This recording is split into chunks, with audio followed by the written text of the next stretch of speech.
I guess, to answer that, you first have to define what economics is.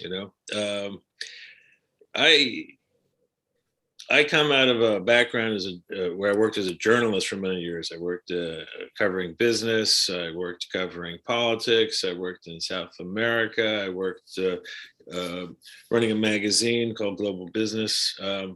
And so my background is what we used to call political economics. It's where you're actually sort of looking at what's happening in the real world, looking at the laws, looking at the results of the sort of the use of power in various ways, on how it affects, production systems, how it affects sort of the distribution of well-being within a society.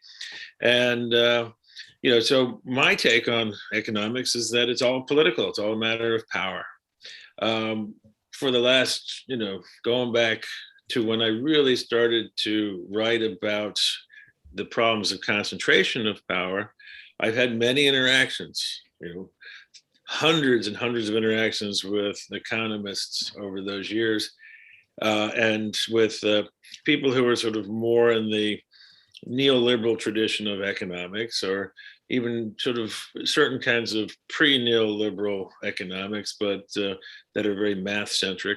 And what I found is that the folks who tend to take a math-centric approach to economics understand very little about how the real world works.